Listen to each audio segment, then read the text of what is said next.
ಓಂ ಸದ್ಗುರು ಶ್ರೀ ಶುದ್ಧ ಬ್ರಹ್ಮಣೇ ನಮಃ.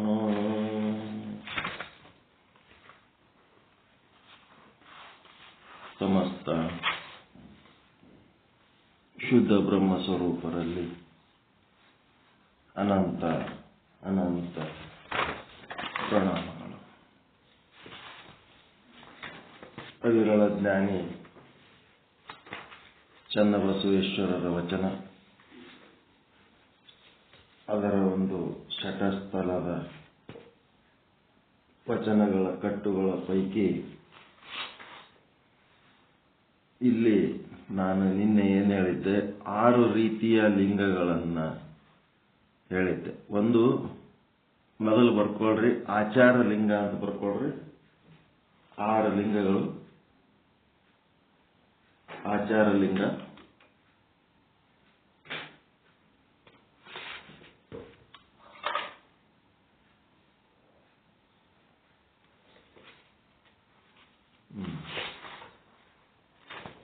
ಆಚಾರ ಲಿಂಗ, ಅದ್ರ ಕೆಳಗೆ ಯಾವ ಲಿಂಗ ಬರ್ಕೋತೀರಿ?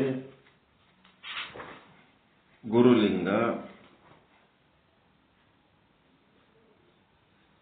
ಎರಡನೇದ್ದು ಗುರುಲಿಂಗ, ಇದು ಆರ್ಡರ್ ಪ್ರಕಾರದ. ಮೂರನೇದ್ದು ಶಿವಲಿಂಗ,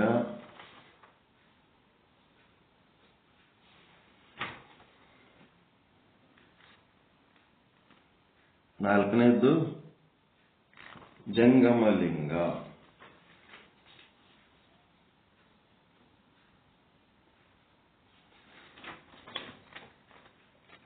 ಜಂಗಮಲಿಂಗ, ಐದನೇದ್ದು ಪ್ರಸಾದಲಿಂಗ, ಆರನೇದ್ದು ಮಹಾಲಿಂಗ.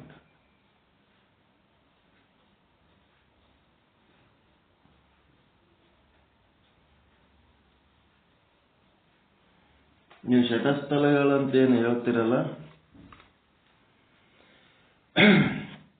ಆ ಶಟಸ್ಥಲಗಳು ಹೇಳೋದ್ರಾಗ ಬಹಳ ಎಕ್ಸ್ಪರ್ಟ್ ಅದರಿ. ಭಕ್ತ ಮಹೇಶ, ಪ್ರಸಾದಿ ಪ್ರಾಣಲಿಂಗಿ, ಶರಣ ಐಕ್ಯ. ಅವು ಬೇರೆ ಯಾವುವು ಅಲ್ಲ. ಆಚಾರಲಿಂಗ ಅಂದ್ರೆ ಭಕ್ತ, ಗುರುಲಿಂಗ ಅಂದ್ರೆ ಮಹೇಶ, ಅದ್ರ ಮುಂದೆ ಬರ್ಕೊಂಡ್ಬಿಡ್ಬೇಕು.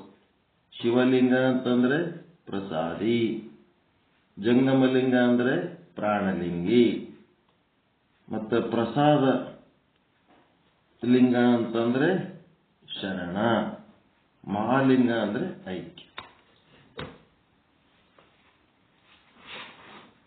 ಗೊತ್ತಾಯ್ತ್ರ?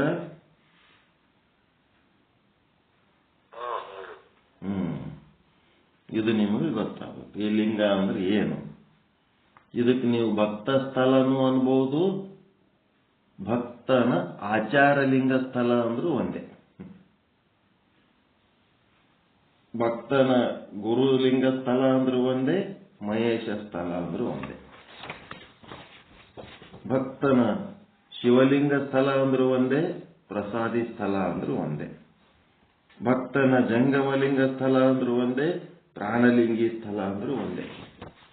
ಭಕ್ತನ ಪ್ರಸಾದಲಿಂಗ ಸ್ಥಳ ಅಂದ್ರೂ ಒಂದೇ, ಶರಣ ಸ್ಥಳ ಅಂದ್ರೂ ಒಂದೇ. ಭಕ್ತನ ಮಹಾಲಿಂಗ ಸ್ಥಳ ಅಂದ್ರೂ ಒಂದೇ, ಐಕ್ಯ ಸ್ಥಳ ಅಂದ್ರೂ ಒಂದೇ. ಇದು ಗೊತ್ತಿದ್ದಿದ್ದಿಲ್ಲಲ್ಲ,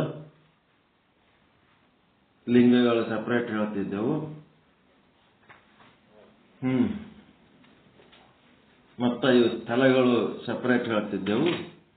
ಈ ಸ್ಥಳಗಳಲ್ಲಿ ಏನಾಗ್ತದ, ಅಂಗ ಹೋಗಿ ಲಿಂಗ ಆಗ್ತಿರ್ತಾನ. ಈಗ ಭಕ್ತನ ಆಚಾರ ಲಿಂಗ ಸ್ಥಳ ಅಂದ್ರೆ ಭಕ್ತ ಸ್ಥಳದ ಬಗ್ಗೆ ಹೇಳ್ತಾ ಇದ್ದಾರೆ. ಭಕ್ತನ ಭಕ್ತ ಸ್ಥಳ, ಬರೀ ಭಕ್ತ ಸ್ಥಳ, ಮಹೇಶ ಸ್ಥಳ, ಪ್ರಸಾದಿ ಸ್ಥಳ, ಪ್ರಾಣಲಿಂಗಿ ಸ್ಥಳ, ಶರಣ ಸ್ಥಳ, ಐಕ್ಯ ಸ್ಥಳ ಅಂತೇಳಿ ಬಸವಣ್ಣವರು ಒಂದು ಏನು ವಚನ ಬರೆದ್ರು, ಮೆಲ್ಲ ಮೆಲ್ಲನೆ ಭಕ್ತನೆನಿಸುವೆನಯ್ಯ, ಮೆಲ್ಲ ಮೆಲ್ಲನೆ ಮಹೇಶನೆನಿಸುವೆನಯ್ಯ, ಹಿಂಗ ಅನ್ಕೋತೋಗಿ ಕಡೆಗೆ ಮೆಲ್ಲನೆ ಐಕ್ಯ ನೆನೆಸುವನಯ್ಯ ಕೂಡಲ ಸಂಗಮ ದೇವ, ಮೆಲ್ಲನೆ ಏನಾತೀನಿ ನಿಮ್ಮಿಂದ ಅಧಿಕ ನೆನೆಸುವನಯ್ಯ ಅಂತೇಳಿ ಒಂದು ವಚನ. ಅದಕ್ಕೆ ಇವರು ಚನ್ನಬಸವಣ್ಣವರು ಒಂದೇ ಸಲಕ್ಕೆ ಭಕ್ತಿ ಹೆಂಗಾತೀವ ಮಾರಾಯ, ಈ ರೀತಿ ಮಾಡೋರು ಇದು ಅಮೃತ ಸೇವನೆ ಮಾಡಿದವರಿಗೂ ಆಗಂಗಿಲ್ಲ. ಇದು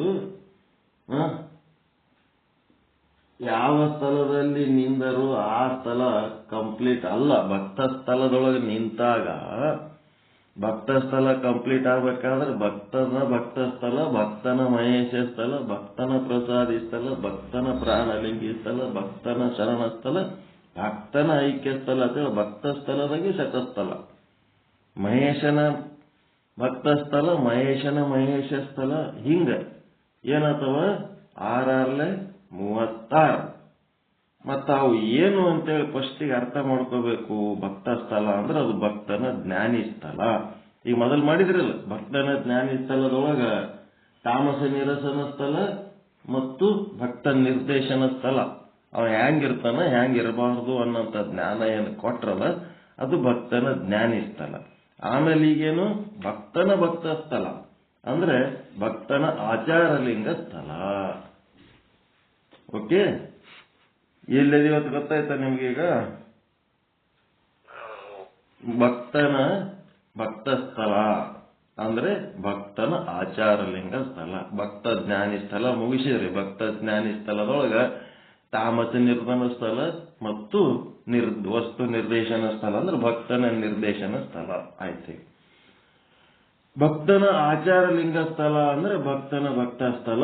ಇದ್ರೊಳಗ 1ನೇ ವಚನ ಬಹಳ ಡೀಪ್ ಆಗಿರ್ತಾವ, ಆದ್ರೆ ಬಹಳ ಸರಳವಾದ ವಚನಗಳನ್ನು ಆಯ್ಕೆ ಮಾಡಿ ಪೂಜ್ಯ ತಾತ ಫಕೀರಪ್ಪ ಗೂಳಪ್ಪ ಹಳಕಟ್ಟಿ ಅವರು ನಮಗೆ ದೊಡ್ಡ ಉಪಕಾರ ಮಾಡ್ಯಾರ.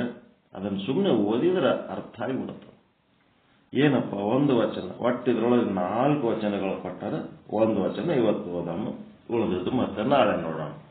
ಭಕ್ತನ ಭಕ್ತ ಸ್ಥಳ ಅಥವಾ ಭಕ್ತನ ಆಚಾರ್ಯ ಲಿಂಗ ಸ್ಥಳಕ್ಕೆ ಸಂಬಂಧಪಟ್ಟಂತ ವಚನಗಳು. ಭವಿತನಕ್ಕೆ ಹೇಸಿ ಭಕ್ತನಾದ ಬಳಿಕ. ಭವಿತನಕ್ಕೆ ಹೇಸಿ ಭಕ್ತನಾದ ಬಳಿಕ ಏನಿದು ಭವಿತನ ಅಂತಂದ್ರ ಲೌಕಿಕ. ಹೊನ್ನು ಹೆಣ್ಣು ಮಣ್ಣು, ಬರೇ ದೇಹ ಮೋಹ, ಬಂಗಾರ ಬೆಳ್ಳಿ, ಹೊಲ ಮನೆ, ಆಸ್ತಿ, ಸಂಬಂಧಗಳು, ಸಂಪತ್ತುಗಳು, ಅಧಿಕಾರಗಳು, ಪ್ರಚಾರಗಳು, ಬರೇ ಇಂಥವೇ ಅಲ್ಲ.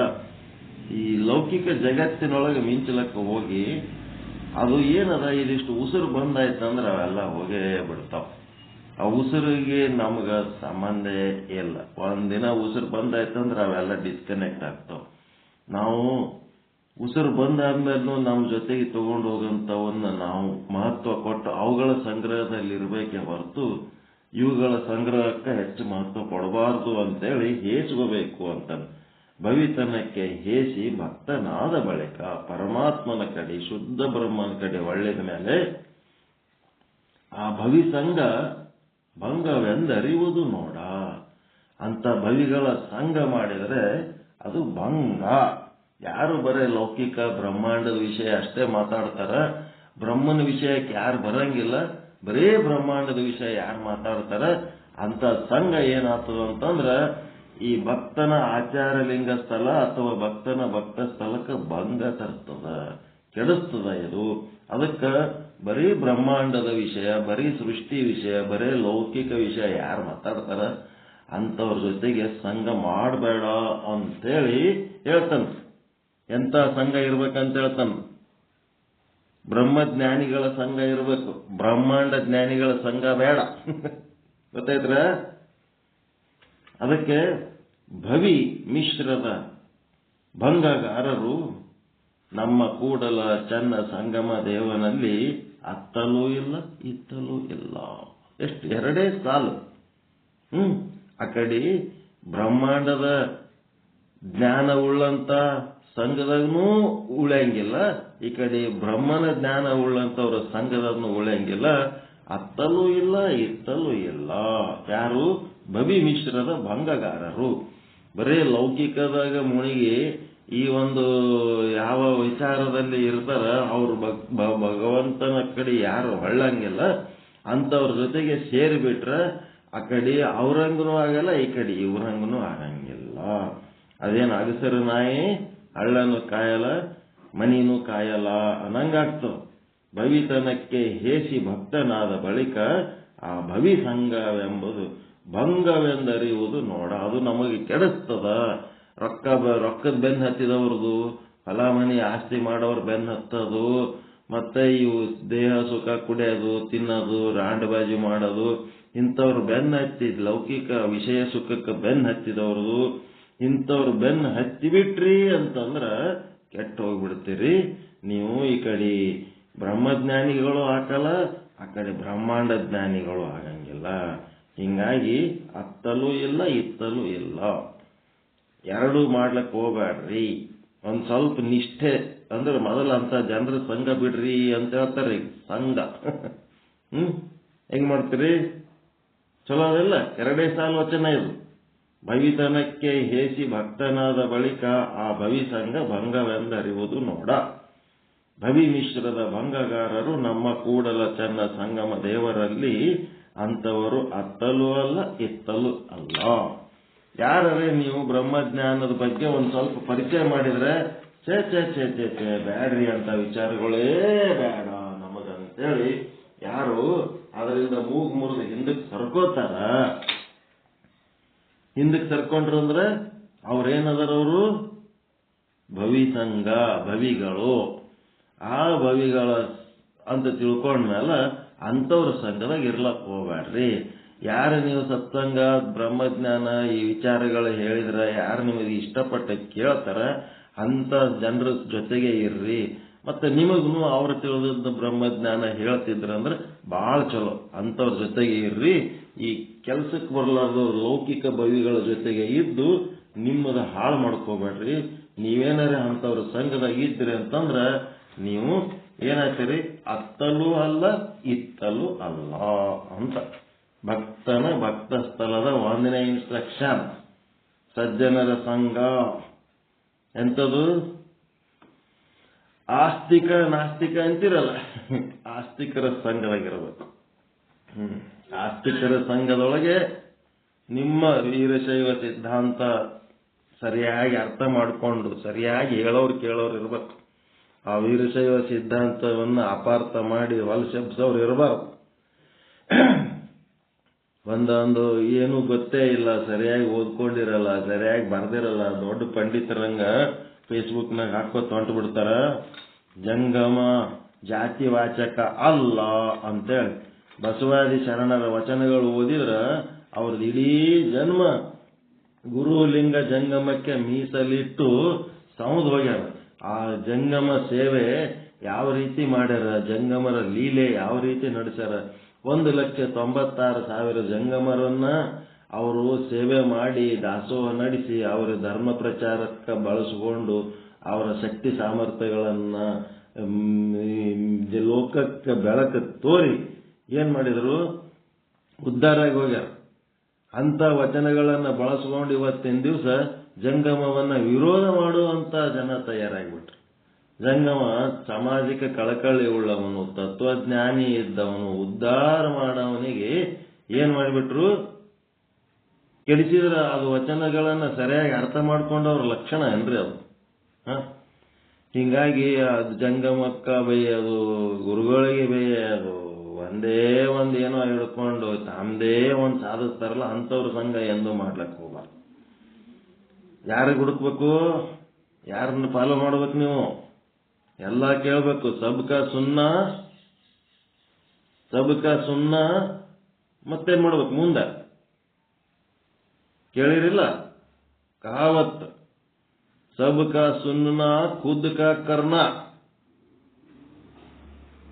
ಏನದು? ಎಲ್ಲರದು ಕೇಳ್ಬೇಕು, ಕೇಳೋದಕ್ಕೇನು ತೊಂದರೆ ಇಲ್ಲ, ಎಲ್ಲ ಕೇಳ್ರಿ. ಖುದ್ ಕಾ ಕರ್ನ ಅಂತಂದ್ರೆ ಏನು? ಖುದ್ ಕಾ ಕ್ಯಾ ಕರ್ನ? ನಿಮ್ಮ ಮನಿ ಗುರುಗಳಂತ ಅದರ ಇಲ್ಲ? ಖುದ್ ಅಂತಂದ್ರೆ ಸ್ವಂತ, ನಿಮ್ಮ ಮನೆ ಗುರುಗಳು, ನಿಮ್ಮ ಮನೆ ದೇವರು. ನಿಮ್ಮ ಮನೆ ಗುರುಗಳು, ನಿಮ್ಮ ಮನೆ ದೇವರು. ನಿಮ್ಮ ಹಿರಿಯರು ಯಾವ ಶಾಸ್ತ್ರವನ್ನ ನಿಮ್ಮ ಧರ್ಮಶಾಸ್ತ್ರ ಅಂತ ಹೇಳ್ತಾರ, ನಿಮ್ಮ ಹಿರಿಯರು ಯಾವುದನ್ನ ನಿಮ್ಮ ಧರ್ಮ ಅಂತ ಹೇಳ್ತಾರ, ಅದನ್ನೇ ಮಾಡಬೇಕು. ಅವ್ರ ಆಶೀರ್ವಾದಲಿಂತ ನಿಮ್ಮ ವಂಶ ಅಲ್ಲಿಂದ ಇಲ್ಲಿ ತನಕ ಬಂದವು. ಸುಮ್ಮನೆ ಫ್ಯಾಷನ್ ಮಾಡ್ಕೋತ ಓಂ ಶ್ರೀ ಗುರು ಬಸವಲಿಂಗಾಯ ನಮಃ, ನಮ್ಮ ಗುರು ವಿಶ್ವಗುರು ಬಸವಣ್ಣನವರು ಅನ್ಕೋತೇಳಿ ಹೋಗಿ ನಿಮ್ಮ ಮನಿ ಗುರುಗಳಿಗೆ ಮೂಲಿ ತಗೋಬಾರದು. ಇಲ್ಲದ ಫ್ಯಾಷನ್ ಮಾಡ್ಲಕ್ಕೆ ಹೋಗ್ಬಾರ್ದು. ಎಲ್ಲರ ಜೊತೆಗೆ ಹೋಗ್ಬೇಕು. ಆದ್ರೆ ಅಲ್ಲಿ ಹೋದ್ಮೇಲೆ ಮತ್ತೆ ಅವು ಒಂದಿಷ್ಟು ದಿಮಾಕಿನ ವಿಶ್ಲೇಷಣೆಗಳು ಹೇಳ್ತಿರ್ತಾರೆ. ಏನು ಮನೆ ಗುರುಗಳಂತ ಇರಂಗಿಲ್ಲ, ಮನದ ಗುರುಗಳಂತ ಇರ್ತಾರ. ಮನೆ ಗುರುಗಳಂತ ಅಲ್ಲ, ಮನೆತನದ ಗುರುಗಳು. ಕಲ್ಯಾಣಪ್ಪ ಏಳಿಗೆ ಅಂದ್ರೆ ಕಲ್ಯಾಣಪ್ಪ ಒಂದು ವ್ಯಕ್ತಿ ಅಷ್ಟೇ. ಏಳಿಗೆ ಅನ್ನೋದು ಅದು ಶಾಶ್ವತವಾದ ಮನಿ. ಅದು ಎಷ್ಟೋ ತಲೆಮಾರುಗಳು ಬಂದು ಹೋಗ್ಯಾವ ಏಳಿಗೆ ಒಳಗೆ.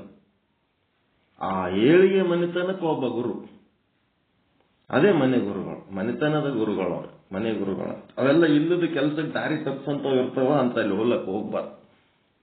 ನಮ್ಮದು ನಾವು ಮಾಡಬೇಕು, ಎಲ್ಲಾನು ಕೇಳಬೇಕು. ಯಾರಿಗೆ ಮನಿ ಗುರುಗಳು, ಯಾರಿಗೆ ಮನಿ ದೇವರ, ಯಾರಿಗೆ ನಿಮ್ ಧರ್ಮ ಗೊತ್ತಿಲ್ಲ ಕೈ ಎತ್ತರಿ ಹೇಳ್ರಿ. ನಮ್ಗೆ ಮನಿ ಗುರುಗಳು ಗೊತ್ತದಾರ್ರಿ ಅನ್ನೋರು ಏನ್ ಹೇಳೋದ್ ಬೇಕಾಗಿಲ್ಲ. ನಿಮ್ ಮನಿ ದೇವ್ರು ಗೊತ್ತದಾರ ಅಂತ ಹೇಳೋದ್ ಬೇಕಾಗಿಲ್ಲ. ನಿಮ್ದು ಯಾವ ಧರ್ಮ, ಯಾವ ಜಾತಿ, ಏನ್ ಪರಂಪರೆ ಅದ ಅನ್ನೋದು ಅದನ್ನ ನೀವು ಮತ್ತೆ ಇನ್ನೊಬ್ರಿಗೆ ಹೇಳೋದ್ ಬೇಕಾಗಿಲ್ಲ. ಗಾಪ್ ಚುಪ್ ಬಾಯಿ ಮುಚ್ಕೊಂಡು ನಿಮ್ಮನ್ನ ನೀವು ಫಾಲೋ ಮಾಡ್ಬೇಕಷ್ಟೇ.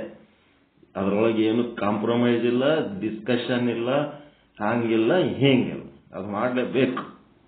ಅದು ದಟ್ ಈಸ್ ಆರ್ಡರ್. ನಿಮ್ಮ ವಂಶ ಉದ್ಧಾರ ಆಗ್ಬೇಕಾದ್ರೆ ಅಲ್ಲಿಂದ ಇಲ್ಲಿ ತನಕ ಎಳ್ಕೊಂಡು ಬಂದದ್ದೇ ಅದೇ ನಿಮ್ಮ ಮನಿ ದೇವರು, ಮನಿ ಗುರುಗಳ ಆಶೀರ್ವಾದನೇ ನಿಮ್ಗೆ ಅಲ್ಲಿಂದ ಇಲ್ಲಿಗೆ ಜಕ್ಕೊಂಡು ಬಂದ್ರು. ಯಾರು ಬೇಕವ್ರು ಏನ್ ಬೇಕಾದ್ರೆ ಹೇಳ್ತಾರ ಅಂತಂದ್ರೆ ನಿಮ್ಮ ಮನಿ ಗುರುಗಳ ಬಗ್ಗೆ ಹೇಳೋ ಮತ್ತಿನ್ಯಾವನು, ನಿಮ್ ಧರ್ಮ ಗುರು ಹೇಳೋ ಮತ್ತಿನ್ಯಾವನು, ಬೇರೆ ಅವನ್ ಕೇಳಿಕೆ ಮಾಡ್ಬೇಕಾ ನೀವು? ನಿಮ್ಮ ಮನೆ ನಿಮ್ಮ ಅಪ್ಪ ಅಮ್ಮ ಇಲ್ಲ, ನಿಮ್ ಹಿರಿಯರು ಅದಾರ ಇಲ್ಲ? ಸಬ್ಕ ಸುನ್ನ ಖುದ್ಕ ಕರ್ನ. ಹಿಂಗೆ ಮಾಡ್ಕೋತ ಏನ್ರಿ? ಗೊತ್ತಿಲ್ಲ ಅಂದ್ರೆ ಹುಡುಕಬೇಕು, ಕೇಳ್ಬೇಕು ನಿಮ್ಮ ಪೂರ್ವಜರು ಯಾರದಾರ ಏನು ಅಂತೇಳಿ. ಅಂಥದೇ ಒಂದು ಪರಿಸ್ಥಿತಿ ನನಗ ಎದುರಾಗಿತ್ತು. ಅಂಥದೇ ಒಂದು ಪರಿಸ್ಥಿತಿ ನನಗೆ ಎದುರಾಗಿತ್ತು. ನಮ್ಮ ಅಪ್ಪನ ಅಜ್ಜ ಅಂದ್ರೆ ನನ್ನ ಮುತ್ತಜ್ಜ, ಚನ್ನ ಕವಿಗಳ ಕಾಲಕ್ಕ. ಚನ್ನ ಕವಿಗಳ ಅಂತಂದ್ರ ಕಲಬುರಗಿ ಶರಣ ಬಸವೇಶ್ವರರ ವಚನ ಬರೆದವರು ನಮ್ಮ ಅಜ್ಜವರು, ಚನ್ನ ಕವಿಗಳು. ಅವ್ರ ಕಾಲಕ್ಕ ಗೊತ್ತಿದ್ದು ಅವ್ರು ಏನ್ ಮಾಡಿ ಹೋಗ್ಬಿಟ್ರು, ಫೇಮಸ್ ಆಗಿ ಹೋದ್ರು. ನನ್ನ ಹೆಸರು ಯಾರಿಗಿ ಇಡಬಾರ್ದು ಅಂತೇಳಿ ಆರ್ಡರ್ ಕೊಟ್ಟು ಹೋಗ್ಬಿಟ್ರು. ಚನ್ನ ಕವಿ ಅಂತ, ಚೆನ್ನಯ್ಯ ಅಂತ ಮನೆಗೆ ಯಾರಿಗೆ ಹೆಸರು ಇಡಬಾರ್ದು ಅಂತಂದ ಮೇಲೆ ಅವ್ರದ್ದೇನಿಲ್ಲ, ಬರೇ ಪುರಾಣಿಕರು ಚನ್ನ ಕವಿ ಇಟ್ಬಿಟ್ರೆ ಮುಂದಿನ ಏನು ಫಾಲೋ ಮಾಡಿಲ್ಲ, ಯಾರಿಗೂ ಗೊತ್ತೇ ಇಲ್ಲ ಅವ್ರ ಸುದ್ದಿ. ಅಟ್ಟೆ ಪುರಾಣದ ಎಲ್ಲ. ಮುಂದೆ ಇವ್ರಿಗೆ ಏನ್ ಮಾಡ್ಯಾರ, ಯಾರಿಗೇನಂತ ಫಾಲೋ ಮಾಡ್ಯಾರು ಏನು, ಅಪ್ಪ ಅಜ್ಜ ಮುತ್ಯ ಎಲ್ಲ ಆದ್ಮೇಲೂ ನಮ್ಮ ತಾಯಿ ಸಿದ್ದೇಶ್ವರ ಸ್ವಾಮಿಗಳ ಬಳಿ ಕೂತ್ ಪ್ರವಚನ ಕೇಳ್ದಕ್ಕೆದಳ ಅಂತ ಗುರುವಿನ ಮಹಿಮೆ ಹೇಳ್ತಾಳ. ಯಾರು ನಿಮ್ ಗುರುಗಳ ಕೇಳಿದ್ರು ನೋ, ಗುರುಗಳ ಗೊತ್ತಿಲ್ಲ, ಹೆಸರು ಗೊತ್ತದು. ಯಾರಂದ್ರೆ ಶಾಂತೇಶ್ವರ, ಗುರುಗಳಂದ್ರೆ ಶಾಂತೇಶ್ವರ ಅಂತ. ಶಾಂತೇಶ್ವರ ನಮ್ಮ ಗುರುಗಳು. ಮತ್ತೊಂದು ಕತೆ ಹೇಳಿದಳಪ್ಪ, ಏನಂತಂದ್ರೆ ಮೊದಲು ಹುಟ್ಟಿದ ಹುಡುಗ ಸತ್ತ, ಆಮೇಲೆ ಇನ್ನೊಂದು ಹುಡುಗ ಹುಟ್ಟಬೇಕಾದ್ರೆ ಶಾಂತೇಶ್ವರ ಒಬ್ಬರು ಗುರುಗಳು ಬಂದಿದ್ರು ನಮ್ಮ ಮನೆಗೆ. ಅವರು ಸ್ವಂತ ಅಂತೇಳಿ ಊರ ಗುಲ್ಬರ್ಗ ಬಲ್ಲಿ. ಅವ್ರು ಇದ್ರ ಗಂಡು ಹುಡುಗನೇ ಹುಟ್ಟತಾನ, ಹುಟ್ಲಿಲ್ಲ ಅಂದ್ರೆ ಲಂಗುಟಿ ಹರಿದು ಸನ್ಯಾಸ ತ್ಯಾಗ ಮಾಡ್ತೀನಿ ಅಂತೇಳಿ ಅಂದ್ರು. ಅಂತ ಗುರುಗಳ ಆಶೀರ್ವಾದದಲ್ಲಿ ನೀ ಹುಟ್ಟಿದಿ ಅಂತ ಹೇಳಿಕೆ ಅದೊಂದು ಕತೆ ಹೇಳ. ನಾನೇನ್ ತಿಳ್ಕೊಂಡ್ಬಿಟ್ಟೆ, ಆ ಸ್ವಂತದ ಸ್ವಾಮಿಗಳೇ ನಮ್ಮ ಮನೆ ಗುರುಗಳೇನೋ ಅಂತ ಕೇಳ. ಅಲ್ಲ, ಮತ್ತೆ ಯಾರು ನಮ್ಮ ಗುರುಗಳು? ಜಾಲಹಳ್ಳಿ ಗುರುಗಳು ಅಂತ. ಅಟ್ಟು ಹೇಳೋದಕ್ಕ ಗುರುಗಳ ಬಳಿ ಹೋಗಿಲ್ಲ, ಗುರು ಪಾಲಿಸಿಲ್ಲ. ಇವ್ರು 3 ತಲೆಮಾರಿಲಿಂತ ನಮ್ಮ ಮನೆಯವರು ಗುರು ಪಾಲಿಸಿಲ್ಲ, ಗುರುಗಳ ಬಳಿ ಹೋಗಿಲ್ಲ. ಯಾರಿಗೆ ಗೊತ್ತಿಲ್ಲ. ನಮ್ಮ ಅಪ್ಪ ಅಜ್ಜ ಮುತ್ತಜ್ಜ ಅವ್ರು ಏನದಾರ ಅವ್ರು ಒಂದು 3-4 ಚನ್ನ ಕವಿ ಆದ್ಮೇಲೆ ಮುಂದೆ ಯಾರು ಪಾಲಿಸೇ ಇಲ್ಲ. ಅದನ್ನು ಎಂತ ವಿಚಿತ್ರ ಸನ್ನಿವೇಶ. ಜಾಲಹಳ್ಳಿ ಶಾಂತೇಶ್ವರ, ಜೈಶಾಂತೇಶ್ವರ, ಇವ್ರು ಹೀಗೆ ಮಾಡ್ಯಾರ. ಮೊದಲು ಶಾಂತೇಶ್ವರ ಅಂತ ಇತ್ತದು. ಜಾಲಹಳ್ಳಿ ಶಾಂತೇಶ್ವರ ಅಂದ ಕೂಡ್ಲೇನೆ ನನಗೆ 15-16 ವರ್ಷ ಆದ್ಮೇಲೆ ಆವಾಗ ಜಾಲಹಳ್ಳಿ ಶಾಂತೇಶ್ವರ ನಮ್ಮ ಗುರುಗಳು ಅಂತೇಳಿ ಒಳಗ ಆ ಗುರುವೇ ನೀ ನನಗೆ ಸಿಗಬೇಕಪ್ಪ, ನಮ್ಮ ಮನೆ ಗುರುವೇ ನೀ ನನಗೆ ಸಿಗಬೇಕಪ್ಪ ಅಂತ ಒಂದೇ ಸವನು ಪ್ರಾರ್ಥಿಸ್ತಿದ್ದೆ ನಾನು. ನಮ್ಮದು ಗುರು ಲಿಂಗ ಜಂಗಮ ಅಂತಂದ್ರೆ ದೈವ ಸಮಾನ ಅಂತೇಳಿ ನಮ್ಮ ತಾಯಿ ಗಟ್ಟಿಮುಟ್ಟಾಗಿ ಹೇಳಿ, ಗುರು ಅಂದ್ರೆ ಯಾರತ್ತು ಗೊತ್ತಿಲ್ಲ ಅಂತೇಳಿ ಏನಿದು ನಮ್ಮ ಪರಿಸ್ಥಿತಿ ಅಂತ. ಇಷ್ಟೇ ಗೊತ್ತದ ನೋಡಪ್ಪ, ಜಾಲಹಳ್ಳಿ ಗುರುಗಳೇ ನಮ್ಮ ಗುರುಗಳು, ಜಾಲಹಳ್ಳಿ ಗುರುಗಳೇ ನಮ್ಮ ಗುರುಗಳು ಅಂತ. ಆಯ್ತು ನಡಿ ಅಂತ. ಮುಂದೇನಾಯ್ತು, ಗುಲ್ಬರ್ಗ ಆದ್ಮೇಲೆ ನಮ್ಮ ತಂದೆಯವರಲ್ಲಿ ಗುಲ್ಬರ್ಗದಾಗಿದ್ರು. ನನಗೆ ಬೆಂಗಳೂರಿಗೆ ನೌಕರಿ ಕಳಿಸಿದೆ. ಇದಕ್ಕೆ ನೌಕರಿ ಅಲ್ಲ, ಓದೋದಕ್ಕೆ. ಟೆಕ್ಸ್ಟೈಲ್ ಸೀಟ್ ಸಿಕ್ತು ಬೆಂಗಳೂರಾಗ. ಬೆಂಗಳೂರಿಗೆ ಹೋದೆ. ಬೆಂಗಳೂರಾಗ ಅಲ್ಲಿ ಒಂದು ಜಾಲಹಳ್ಳಿ ಅಂತ, ಬೆಂಗಳೂರಾಗ ಒಂದು ಜಾಲಹಳ್ಳಿ ಅಂತ ಆದ ಇಲ್ರಿ ಬೆಂಗಳೂರಾಗ. ನನಗ ಗುರುವಿನ ಅನ್ವೇಷಣೆ ನನ್ನೊಳಗದ. ಅದು ಬಿಟ್ಟಕ್ಕೆ ಏನ್ ಮಾಡ್ಯಾರ, ಒಯ್ದು ಬೆಂಗಳೂರಾಗ ಸಾಲಿಗೆ ಹಚ್ಚಿದ್ರು. ಕ್ಲಾಸ್ ಅಟೆಂಡ್ ಆಗ್ಲೇ ಇಲ್ಲ ನಾನು. ಜಾಲಹಳ್ಳಿ ಏರಿಯಾ ಎಲ್ಲ ಓಡಾಡ್, ಶಾಂತೇಶ್ವರ ಮಠ ಅದ ಏನ್ರಿ ಇಲ್ಲಿ, ಶಾಂತೇಶ್ವರ ಮಠ ಅದ ಏನ್ರಿ ಇಲ್ಲಿ. 6 ತಿಂಗಳು 7 ತಿಂಗಳು ಓಡಾಡಿನ ಜಾಲಹಳ್ಳಿ. ಬೆಂಗಳೂರಾಗ ಹೋಗೋದ, ಯಾವುದೋ ಸಿಟಿ ಬಸ್ ಹಿಡ್ಕೊಳ್ಳೋದು, ಶಾಂತೇಶ್ವರ ಮಠ ಎಲ್ಲದ ರೀ, ಶಾಂತೇಶ್ವರ ಮಠ. ಏನ್ ಶಾಂತೇಶ್ವರ ಮಠ? ಪ್ರತಿ ಸಲ ಕೇಳ್ಕೊತ ಅಡ್ಡಾಡ್ತಾನೆ, ಯಾವ ಶಾಂತೇಶ್ವರ ಮಠ ಎಲ್ಲಿದೆ ಏನಂತ. ಅಟತ್ತಿಗೆ ಏನಾಯ್ತು, ನಮಗ ವಾಪಸ್ ಓದಿ ಹಳ್ಳಿ ಬಂದ ಮೇಲೆ ಅಯ್ಯಾಚಾರ ಮಾಡ್ಬೇಕು ಹುಡುಗರಿಗೆ. ಸ್ವಾಮಿಗಳ ಮಕ್ಕಳಾಗಿ ಏನು ಅಯ್ಯಾಚಾರ ಮಾಡಿಲ್ಲ ಇಲ್ಲಿ ತನ. ನಮ್ಮ ದೊಡ್ಡಮ್ಮನ ಮಕ್ಕಳ ಅಯ್ಯಾಚಾರ ಮಾಡಾಗ, ನಮ್ಮ ತಾಯಿ ಅಕ್ಕನ ಮಕ್ಕಳದ ಕರುಣೇಶ್ವರ ಆಂದೋಲನದವರು ಮಕ್ಕಳ ಅಯ್ಯಾಚಾರ ಮಾಡಾಗ ನನಗೆ ಅಯ್ಯಾಚಾರ ಮಾಡಿದ್ರು. ಅಯ್ಯಾಚಾರ ಅವ್ರ ಗುರುಗಳು ಯಾರು, ಮಾಗಣಗೇರಿ ಶ್ರೀಗಳಂತ, ಅವ್ರ ಗುರುಗಳು ಅವ್ರ ಅಯ್ಯಾಚಾರ ಮಾಡಾಗ, ನಮ್ಗೆ ಅಯ್ಯಾಚಾರ ಮಾಡಾಗ ನಾನು ನಮ್ಮ ಗುರುಗಳಿಗೆ ಕೇಳಿದೆ, ಏನಪ್ಪ ಜಾಲಹಳ್ಳಿ ಗುರುಗಳು ಅಂತ ಹೇಳ್ಯಾರ್ರಿ ನಮ್ಮ ಮನೆ ಗುರುಗಳು, ನೀವು ನಮ್ಗೆ ಅಯ್ಯಾಚಾರ ಮಾಡಿದ ಗುರುಗಳದಿರಿ, ಮತ್ತು ನಮ್ಮ ಮನೆ ಗುರುಗಳು ಯಾರು ಅಂತ ಗೊತ್ತಿಲ್ಲ. ಜಾಲಹಳ್ಳಿ ಗುರುಗಳು ಅಂದ್ರೆ ಯಾರು, ಎಲ್ಲರ ಏನು? ಜಾಲಹಳ್ಳಿ ಅಂದ್ರೆ ದೇವದುರ್ಗ ತಾಲೂಕದಾಗ ಬರ್ತದಪ್ಪ, ರಾಯಚೂರಾಗಿರ್ತದ ಜಾಲಹಳ್ಳಿ ಮಠ ಅಂತೇಳಿ. ಅಷ್ಟು ಮಾತ್ರ ನಮಗೆ ಗೊತ್ತದ, ಪ್ರಯತ್ನ ಮಾಡ್ರಿ. ಅಲ್ಲಿ ತಲೆ ಬೋಳಿಸ್ಕೊಂಡು ಅಯ್ಯಾಚಾರ ಮಾಡ್ಕೊಂಡ್ರು ನಮ್ಗೆ ಏನು ಮನಸ್ಸೇ ಇಲ್ಲ. ಅಯ್ಯಾಚಾರ ಮಾಡಿದ ಗುರು ನಮ್ಮ ಗುರು ಅಲ್ಲ, ನಮ್ಮ ಮನೆ ಗುರುನೇ ನಮ್ಮ ಗುರು ಅಂತೇಳಿ ತಲೆ ಬೋಳಿಸ್ಕೊಂಡು ಅಯ್ಯಾಚಾರ ಆದ್ಮೇಲೆ ಓಡಿದೆ ದೇವದುರ್ಗಕ್ಕೆ ಹೋಗಿ. ಜಾಲಹಳ್ಳಿ ಮಠ ಯಾವುದು, ಮೊದಲಿನ ಗುರುಗಳು ಮೆತ್ತಗಾಗ್ಯಾರ, ಹೊಸ ಗುರುಗಳು ನೂತನ ಶ್ರೀಗಳು ಪಟ್ಟಾಭಿಷೇಕ ಆಗ್ಯಾವ. ಹೋದೆವು. ಅಲ್ಲಿ ಹೋಗಿ ಜಾಲಹಳ್ಳಿ ಮಠದಾಗ ಹೋಗಿ ಕೇಳಿದೆವು, ನಮ್ಮ ಗುರುಗಳು ನಾವು ಮಾವನೂರವ್ರಿ, ಜೇವರ್ಗಿ ತಾಲೂಕದವರು ಅಂತ ಎಲ್ಲ ಪರಿಚಯ. ಹೌದು, ಮತ್ತೆ ಮಾವನೂರವ್ರ ಲೀಸ್ಟ್ ನಮ್ಮ ಪಟ್ಟ್ಯಾಗ ಅದಪ್ಪ, ನಿಮ್ದೆಲ್ಲ ನಿಮ್ಮ ಮನೆತನದವ್ರ ಹೆಸರುಗಳು ಅದಾವ. ಇತ್ತೀಚೆಗೆ ಒಂದು 2 ತಲೆಮಾರಿನವರು ನಮ್ಮನ್ನು ಕರೆದಿಲ್ಲ, ಬಂದಿಲ್ಲ, ಪಾಲಿಸಿಲ್ಲ. ಹಿಂಗಾಗಿ ಒಂದಿಷ್ಟು ದಿವಸ ಇಲ್ಲ ಅಂತೇಳಿ ಆ ವಯಸ್ಸಾದ ಅಜ್ಜ, ಆ ಮಠದ ಶಾಂತೇಶ್ವರ ಗುರುಗಳು ನಮ್ಮನ್ನ ಶಿಷ್ಯರತ್ತೇಳಿ ಮತ್ತೆ ಗುರುತಿಸಿದ್ರು.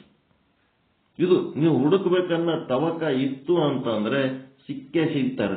ಅಕ್ಕಪಕ್ಕದ ಮಠಗಳು, ನಿಮ್ಮ ನೇಟಿವ್ ಪ್ಲೇಸ್ನೊಳಗೆ ಆಜು ಬಾಜು ಮಠಗಳಿರ್ತಾವಲ್ಲ, ಆ ಮಠದೊಳಗೆ ಹೋಗಿ ಕೇಳಿದ್ರೆ ನಿಮ್ಮ ಮನೆ ಗುರುಗಳು ಯಾರು ಅನ್ನೋದು ಗೊತ್ತಾಗ್ತದೆ, ಹೇಳ್ತಾರೆ. ಹುಡುಕ್ಬೇಕು, ಪ್ರಯತ್ನ ಮಾಡಬೇಕು.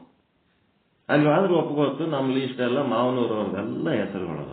ಅವಾಗ್ಲಿಂತ ಇವಾಗಿನ ತನಕ ನಾವು ಆ ಮಠಕ್ಕೆ ಓದ್ತೀವಿ. ವರ್ಷಿಗೆ ಒಂದೇ ಸಾರಿ ಓದ್ತೀನಿ ನಾನು, ಉಗಾದಿಗೆ ಒಮ್ಮ. ಆದ್ರೆ ನಮ್ಮ ಅಣ್ಣತಮ್ಮದೇವ್ರ ಮಕ್ಕಳು, ಅವ್ರ 10 ಮಂದಿ ಅಣ್ಣತಮ್ಮದೇವ್ರು, ಅವ್ರ ಮಕ್ಕಳು ಮೊಮ್ಮಕ್ಕಳು ಪ್ರತಿ ಅಮಾವಾಸ್ಯೆಗೆ ಓದ್ತಾರೆ. ಈಗ ಅದು ಗೊತ್ತಾದ್ಮೇಲೆ ಇದು ನೋಡ್ರಿ ಹೆಂಗ ನನಗಿಂತ ಜೋರ. ಅಲ್ಲಿ ಒಳಗೆ ಭಕ್ತಿ ಅದ, ಅದ್ರ ಮೇಲೆ ಹಂಬಲ ಅದ. ಆದ್ರೆ ಅದು ಎಲ್ಲಿ ಅಂತ ಗೊತ್ತಿಲ್ಲದಕ್ಕೆ ಈ ರೀತಿ ಆಯ್ತು. ಮನಿ ಗುರುಗಳು ಹುಡುಕ್ಲಿಕ್ಕೆ ನನಗೆ 25 ವರ್ಷ ವಯಸ್ಸಿದಿತ್ತು. ಹುಡುಕ್ಬೇಕು. ಇಲ್ಲಾಂದ್ರೆ ಅವ್ರು ಯಾರು ಹೇಳೋವರು ಅಂತಿರ್ತಾರಂತ, ಅವ್ರಿಗೆ ಕೇಳಿದ್ರೆ ಹೇಳ್ತಾರಂತ. ಮಾಡ್ಬೇಕು, ಹುಡುಕ್ಬೇಕು, ಪ್ರಯತ್ನ ಮಾಡ್ಬೇಕು. ಅದು ಹುಡುಕ ತನಕ ಯಾರಿಗಾರೆ ಒಬ್ಬರಿಗೆ ಹೇಳ್ಬೇಕು, ಇಟ್ಕೊಂಡಿರ್ಬೇಕು. ಇಲ್ಲಿ ನಮ್ಮಲ್ಲಿ ಒಂದಿಷ್ಟು ಮಂದಿ ಗುರುಗಳು ಗೊತ್ತಿಲ್ಲ ಅಂತಂದ್ರೆ, ನಮ್ಮ ಮಠದಾಗ ಅಂತೂ, ಇಲ್ಲಿ ನಮ್ಮ ಮಠದಾಗ ಜಾಲಹಳ್ಳಿ ಮಠದಾಗ ಏನ್ ಮಾಡ್ಯಾರ, ಗುರುಗಳು ಗೊತ್ತಿಲ್ಲ. ಗೊತ್ತಿಲ್ಲ ಅಂತಂದ್ರ ನಿಮ್ ಗುರುಗಳು ಗೊತ್ತಾಗ ತನಕ ನಮ್ಮ ಮಠಕ್ಕೆ ನಡ್ಕೋರಿಯಪ್ಪ. ನಿಮ್ ಗುರುಗಳು ಗೊತ್ತಾದ್ಮೇಲೆ ಮತ್ತೆ ನಿಮ್ ಗುರುಗಳಿಗೆ ಹೋಗ್ಬೇಕಂತ ಹೇಳ್ತಾರೆ ನಮ್ಮ ಗುರುಗಳು. ಯಾರು ಬೇಕು ಅವರಿಗೆ ನಮ್ಮ ಮಠದ ಶಿಷ್ಯರತ್ ನಾವು ಪಟ್ಟಾಗಿ ಸೇರಿಸ್ಕೊಳ್ಳಂಗಿಲ್ಲ. ನಿಮ್ಮ ಮನೆತನಗಳು ಫಿಕ್ಸ್ ಇರ್ತಾವ ಒಂದು ಮಠಕ್ಕೆ. ನಡ್ಬರ್ಕ್ ಎಲ್ಲೋ ಒಂದು ಡಿಸ್ಕನೆಕ್ಟ್ ಆಗಿರ್ತವ ಅಷ್ಟೇ. ಅದು ಹುಡುಕಿರಿ, ಅದು ಸಿಗ ತನಕ ಇಲ್ಲಿ ನಡ್ಕೋರಿ. ಯಾವಾಗ ಅದು ಸಿಕ್ತು ಅದೇ ನಿಮ್ಮದು. ಗಂಡ ಕಳೆದನ ಸಿಗ್ತಾನ, ಹುಡುಕ್ಬೇಕಷ್ಟೇ.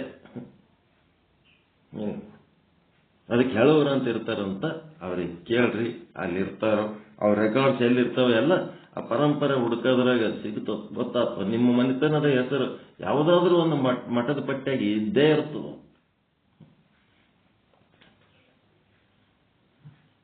ಹುಡುಕ್ಬೇಕು, ಸಿಕ್ಕ ಮೇಲೆ ಅವ್ರ ಆಶೀರ್ವಾದದಿಂದ ಸಾಕಷ್ಟು ಸಾರಿ ನಮ್ಮ ಮನೆಗೆ ಬಂದ್ರು, ಆದ್ರು, ಏನೋ ಮಾಡಿದ್ರು.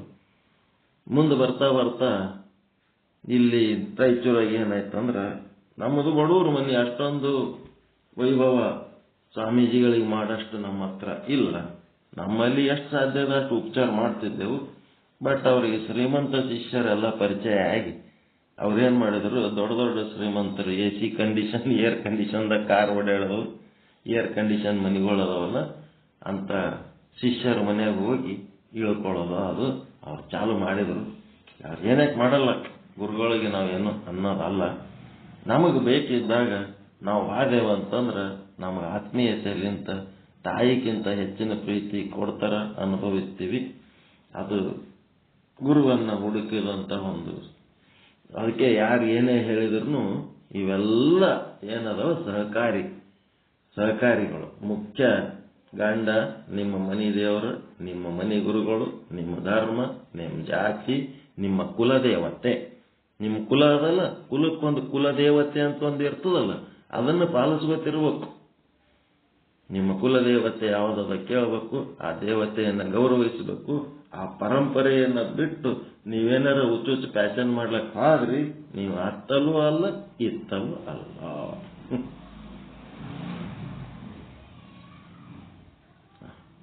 ಅದಕ್ಕೆ ಅದೇನು ನಿಮ್ದೇನದ, ಯಾರಿಗೆ ಗುರು ದೇವರ ಗೊತ್ತಾಗಿಲ್ಲ, ನನಗೊಂದು ಸ್ವಲ್ಪ ಆಮೇಲೆ ಫೋನ್ ಮಾಡಿ ತಿಳಿಸ್ರಿ, ನಾನು ಹುಡುಕಿ ಹೇಳಕ್ಕೆ ಪ್ರಯತ್ನ ಮಾಡ್ತೀನಿ.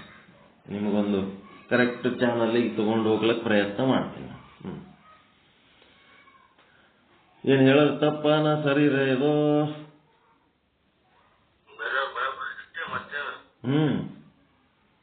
ಯಾರಿಗೆ ಗುರು ಯಾರ್ಯಾಗ್ರಿ ಯಪ್ಪೋ ಯಪ್ಪ ಯಪ್ಪ ಯಪ್ಪ ಅಂತಂದ್ರ ಅವು ಏನ್ ಮಾಡ್ತಾರ, ನಿಮ್ ಶಕ್ತಿ ಸಾಮರ್ಥ್ಯಗಳನ್ನೆಲ್ಲ ಬಳಸ್ಕೋತಾರ.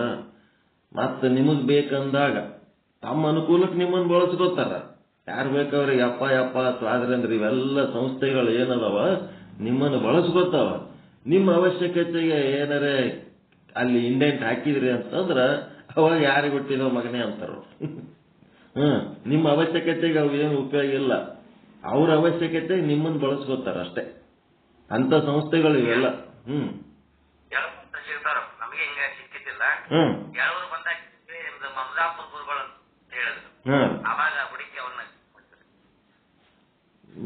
ಪೂರಾ ನನಗೆ ಅನಾಥ ಫೀಲಿಂಗ್ ಆಗಿಬಿಟ್ಟಿತ್ತು. ಮನೆ ಗುರುಗಳ ಗೊತ್ತಿಲ್ಲ ಅಂದ್ರೆ ಹೆಂಗ ಅಂತೇಳಿ. ನೀ ಎಲ್ಲರೂ ಹೆಂಗ ಇಷ್ಟು 60 ವರ್ಷ 50 ವರ್ಷ ಬದುಕು ಮಾಡಿದ್ರಿ, ಗುರುಗಳನ್ನು ಹುಡುಕ್ಲಾರ್ದೆ ಬದುಕಿರಲ್ಲ ನೀವು, ಇದೆಂತ ಜೀವನ ನಿಮ್ದ. ನಮ್ಮ ತಂದೆ ತಾಯಿಗೆ ಬೈತಾ ಇದ್ದೆ. ಅದೆಲ್ಲ ಗೊತ್ತಾದ್ಮೇಲೆ ಭಯಂಕರ ಅವ್ರ ಸಂಗಟ ನಡ್ಕೊಳ್ಳೋದು, ಭಯಂಕರ ಫ್ರೆಂಡ್ಶಿಪ್ ಅವ್ರ ಸಂಗಟ, ಗುರುಗಳ ಸಂಗಟ. ಗೊತ್ತಿರ್ಲಾರ್ದಾಗ ಸುಮ್ಮ ಹಂಗೆ ಜೀವನ ಮಾಡಿದ್ದೆ, ದುಡಿದದ್ದು ತಂದದ್ದು ತಿಂದದ್ದು ನಾಯಿ ಬರೀ ಇದೇ ಕೆಲಸ.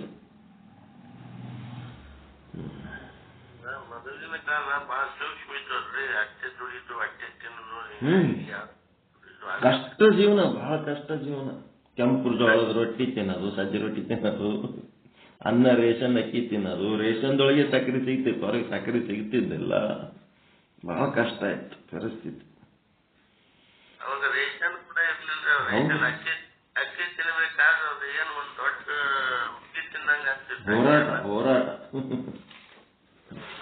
ಹೋರಾಟ ಮಾಡಿ ಬದುಕ್ತಿದ್ರು.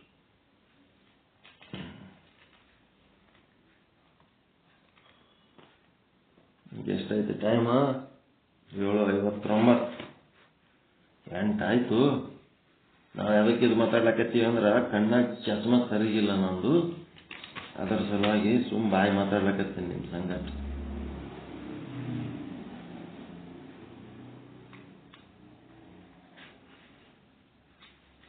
ಚಸ್ಮಾ ಎಲ್ಲ ಕಳೆದು ಬಿಟ್ಟದ, ಹುಡುಕ್ಬೇಕು.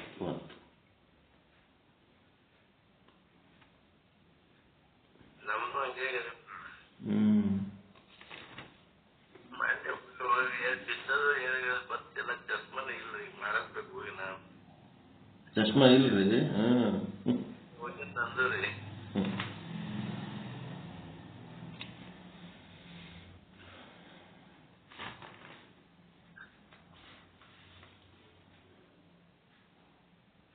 ಈ ಸಂಬಂಧಗಳು ಶ್ರೀ ವಿಚಾರ ಸಾಗರ ಒಂದು 5 ನಿಮಿಷ ಮಾತಾಡಿ ಮುಗಿಸೋಣ. ಶ್ರೀ ವಿಚಾರ ಸಾಗರ ಸಾಧು ನಿಶ್ಚಲ್ ದಾಸಿಯವರ ಕೃತಿ. ತರಂಗ 5.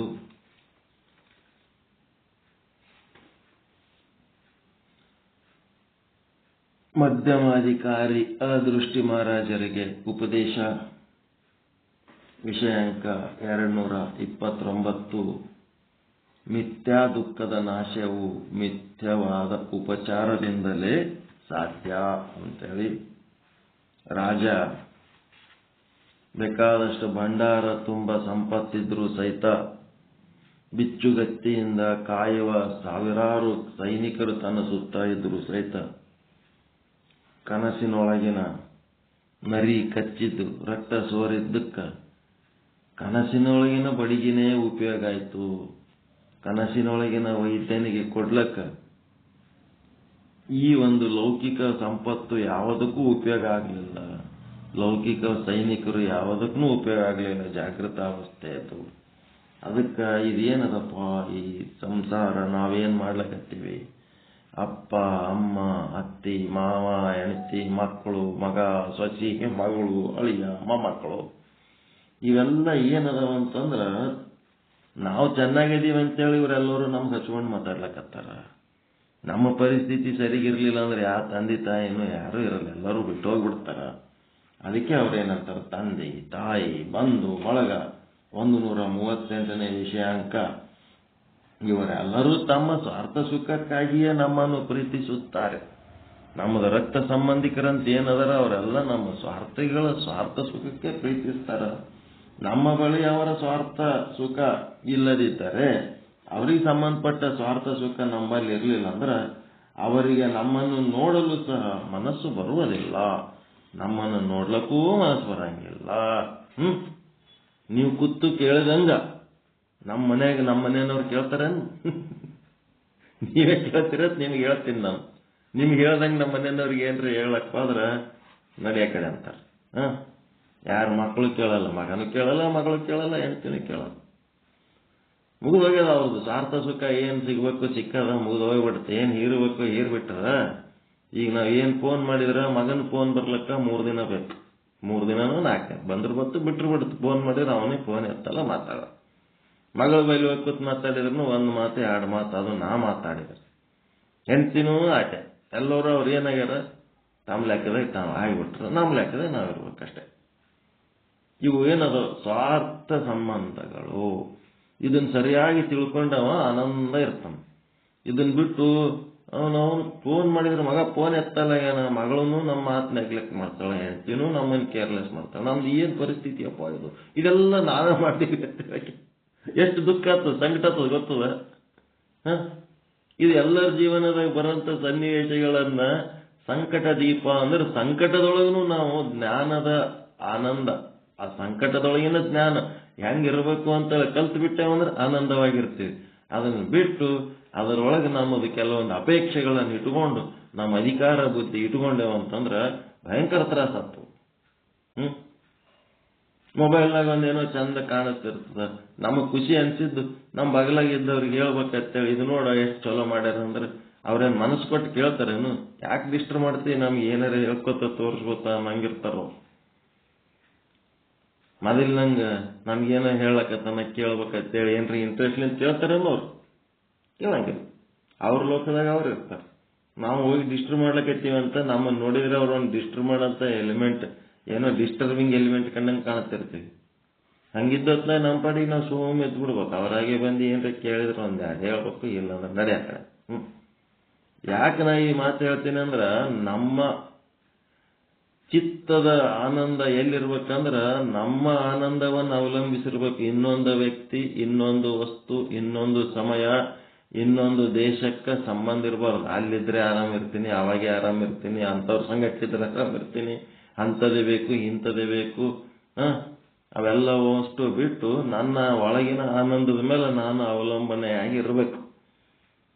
ಯಾವ ಸಂಕಟಗಳು ನಮಗೆ ಕಾಡಂಗಿಲ್ಲ.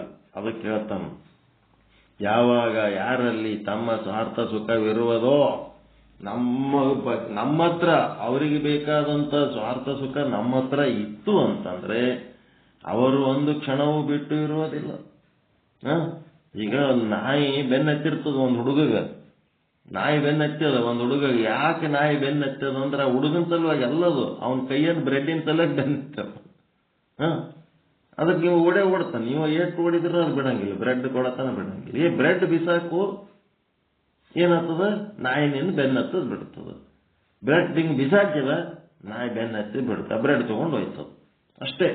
ಅದಕ್ಕೆ ಹಂಗ ಇಲ್ಲೇನದ, ಯಾವಾಗ ಯಾರಲ್ಲಿ ಅವರ ಸ್ವಾರ್ಥ ಸುಖ ನಮ್ಮೊಳಗೆ ಇತ್ತು ಅಂತಂದ್ರೆ ಅವರು ಒಂದು ಕ್ಷಣ ನಮ್ಮನ್ನ ಬಿಟ್ಟು ಇರುವುದಿಲ್ಲ.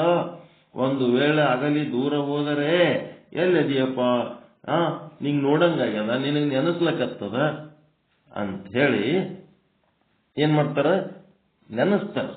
ಯಾರಿಗೆ? ಅವ್ರ ಸ್ವಾರ್ಥ ಸುಖ ನಮ್ಮಲ್ಲಿ ಇದ್ದಕ್ಕೆ, ನಮ್ಮ ಸಲುವಾಗಿ ಅಲ್ಲ, ಅವರ ಸ್ವಾರ್ಥದ ಸುಖ ನಮ್ಮಲ್ಲಿ ಇದ್ದದಕ್ಕೆ ನೆನೆಸ್ತಾರೆ. ಅವೆಲ್ಲ ಸ್ವಾರ್ಥ ಸಂಬಂಧಗಳು. ಮತ್ತು ಅಂಥವರು ತಮ್ಮ ಮನೆಯ ಮೆಟ್ಟಿಲುಗಳ ಬಳಿಗೆ ಬಂದದ್ದು ಕಂಡರೆ ಸಾಕು, ಮನೆಯವರೆಲ್ಲ ಎದುರಿಗೆ ಬಂದು ಅವ್ರಿಗೆ ಏನ್ ಮಾಡ್ತಾರೆ, ಸ್ವಾಗತ ಮಾಡ್ತಾರ, ಅಪ್ಕೋತಾರ, ಮಾತಾಡ್ತಾರ. ಸ್ವಾರ್ಥ ಸುಖ ಇದ್ದವರು. ಸ್ವಾರ್ಥ ಸುಖ ಇರಲಿಲ್ಲ ಅಂತಂದ್ರ ವಿಧಿವಶಾತ್ ಕುಷ್ಠರೋಗ, ಬಡತನ, ಮತ್ತಿನ್ನೇನೋ ಸಮಸ್ಯೆ ಬಂತು ಅಂತ ಅಂದ್ಮೇಲೆ ಅವಾಗ ಏನ್ ಮಾಡ್ತಾರ, ದೇಹದಿಂದ ವಲಸಾದ ದ್ರವ ಸೋರ ಹತ್ತಿದರೆ, ಬೆರಳುಗಳು ಉದುರಿ ಬಿದ್ದರೆ, ಮುಖದ ಮೇಲೆ ನೊಣಗಳು ಕುಯ್ಗುಡುತ್ತಿದ್ದರೆ, ಆಗ ಯಾರು ಬಂದು ನಮಗೆ ತೆಕ್ಕಿಗೆ ಹಾಕೊಂಡು ಅಪ್ಪಿ ಮುದ್ದಾಡ್ತಿದ್ರು ಅವರೇ ಏನ್ ಮಾಡ್ತಾರ, ಮನೆಯ ಪ್ರಿಯ ಜನರೇ ಎಲ್ಲರೂ ಸೇರಿ ಹೇಳುತ್ತಾರೆ, ಯಾರೇ ಪಾಪಿಷ್ಟ, ಏನ್ ಕರ್ಮ ಮಾಡಿದೆ, ನಿನ್ಗೇನ್ ಜಡ್ಡು ಬಂದದ, ನಿನ್ಗೇನ್ ಬಡತನ ಬಂದದ, ಏನ್ ದರಿದ್ರತನ ಬಂದದ, ನೀನು ಸತ್ತು ಹೋಗು, ಇಲ್ಲಿಯ ತನಕ ನಿನ್ನನ್ನ ಯಾರು ಇಷ್ಟಪಡುತ್ತಿದ್ದರೋ ಅವರೇ ನೀನು ಸತ್ತು ಹೋಗು ಅಂತೇಳಿ ಹೇಳಿಬಿಡ್ತಾರ. ಈಗ ಅವನನ್ನು ನೋಡಿದರೆ ವಾಂತಿ ಬಂದವರು ಹಾಗೆ ನಡೆದುಕೊಳ್ಳುತ್ತಾರೆ, ಅಸಹ್ಯ ಪಡುತ್ತಾರೆ, ದುಃಖ ನಿಷ್ಕರುಣೆ ಅನುಭವಿಸುತ್ತಿರುತ್ತಾರೆ. ಅವರೇನು ನಮ್ಮನ್ನು ನೋಡಿದ್ರೆ ಅವರಿಗೆ ನಿಷ್ಕರುಣೆ, ನಮ್ಮನ್ನು ನೋಡಿದ್ರೆ ಹೇಸಿಕೆ, ನಮ್ಮನ್ನು ನೋಡಿದ್ರೆ ಒಂಥರ ದುಃಖ ಆಗ್ತಿರ್ತದೆ. ಏನಪ್ಪ ಎಂಥವ ಬಂದ ನಮ್ಮ ಮನೆಗೆ ಹಂಗಾಗಿ. ಅದಕ್ಕೆ ಯಾವ ಪತ್ನಿಯು ತನ್ನ ಪತಿಯನ್ನು ಅಪ್ಪಿ ಆಲಂಬಿಸುತ್ತಿದ್ದಳೋ ಒಂದು ಕ್ಷಣವೂ ಕೂಡ ತನ್ನ ಹೃದಯದಿಂದ ದೂರ ಮಾಡಿಕೊಳ್ಳಲು ಇಚ್ಛಿಸುತ್ತಿರಲಿಲ್ಲವೋ, ಈಗ ಅವಳು ಗಂಡನ ಉಸಿರು ಕೂಡ ಬಡಿಯದ ಹಾಗೆ ವಸ್ತ್ರದಿಂದ ಮೂಗು ಮುಚ್ಚಿಕೊಂಡು ದೂರವಿರುತ್ತಾಳೆ. ಯಾವಾತನನ್ನು ತಂದೆ ತಾಯಿಗಳು ಪ್ರೇಮದಿಂದ ಮಡಿಲಲ್ಲಿ ಸೇರಿಸಿಕೊಳ್ಳುತ್ತಾರೋ ಈಗ ಅವರೇ ಏನಾದರೂ ಕೊಡುವುದಕ್ಕೆ ಸಂಕೋಚ ಪಡುತ್ತಿದ್ದಾರೆ. ಎಲ್ಲಿ ತಮ್ಮ ಕೈಗೂ ರೋಗ ಅಂಟುವುದು ಎಂದು, ನಮಗೂ ಎಲ್ಲಿ ಅವನ ರೋಗ ಹತ್ತದಂತೇಳಿ ಹಡದ ತಂದೆ ತಾಯಿ ಸಹಿತ ಅವನಿಗೆ ಮುಟ್ಟಿಸ್ಕೊಳ್ಳಕ್ಕಾಗಿ ಅಸಹ್ಯ ಪಡ್ತಾರ. ಅಣ್ಣ ತಮ್ಮಂದಿರು ಬಂಧು ಭಗಿನಿಯರು ಭೇಟಿಯಾಗಿ ಯಾವಾಗ ಆಲಂಗಿಸುತ್ತಿದ್ದರೂ ಅವರ ಈಗ ಬರೀ ದೂರದಿಂದ ಒಂದಿಷ್ಟು ಪ್ರೇಮದ ಮಾತುಗಳನ್ನು ಆಡಿ ವ್ಯಕ್ತಪಡಿಸುತ್ತಿರುತ್ತಾರೆ. ಐಸೇ ಜಗ ಸ್ವಾರ್ಥಕೋ ಸಾರೋ, ಬಿನ ಸ್ವಾರ್ಥಕೋ ಕಾಕೋ ಪ್ಯಾರೋ, ಮುಹಿ ಸ್ವಾರ್ಥ ಯೋಗ್ಯ ನ ವಿಧಿಕಿನೋ, ಯಾತೆ ಇನ ಪೋಹ ನಹಿ ದಿನೋ. 144ನೇ ಚೌಪಾಯದು. ಈ ಪ್ರಕಾರವಾಗಿ ಸಂಪೂರ್ಣ ಜಗತ್ತು ಸ್ವಾರ್ಥದ ಸ್ವಸುಖದ ಲಾಭಕ್ಕಾಗಿಯೇ ಇರುತ್ತದೆ. ಇದು ಗಟ್ಟಿಯಾಗಿ ನಿಮ್ಮ ತಲೆಗೆ ಹಿಡ್ಕೋಬೇಕು. ಶುದ್ಧ ಬ್ರಹ್ಮಜ್ಞಾನಿಗಳ ತಲೆ ಒಳಗೆ ಏನಪ್ಪಾ ಅಂದ್ರೆ, ನಮಗ ಇವ್ರು ಯಾಕ ಪ್ರೀತಿ ಮಾಡ್ಲಕತ್ತಾರ ಅಂತಂದ್ರೆ ಅವ್ರದ್ದು ಸ್ವಾರ್ಥ ಸುಖ ನಮ್ಮೊಳಗೆ ಆದ ಅಂತ ಅವ್ರದ್ದು ಏನೋ ಅಪೇಕ್ಷೆ ಆದ.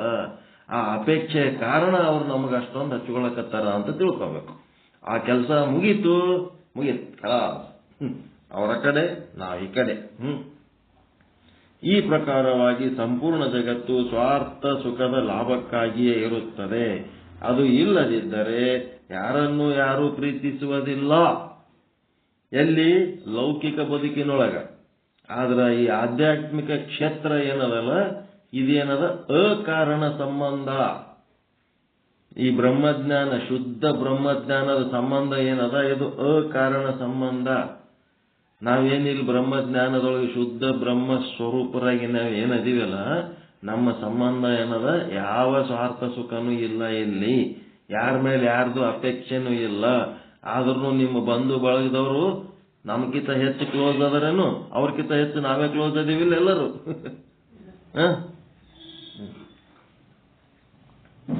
ಎಲ್ಲರಿಗಿಂತ ಹೆಚ್ಚು ಕ್ಲೋಸ್ ಅದೀವಲ್ರಿ ನಾವೀಗ.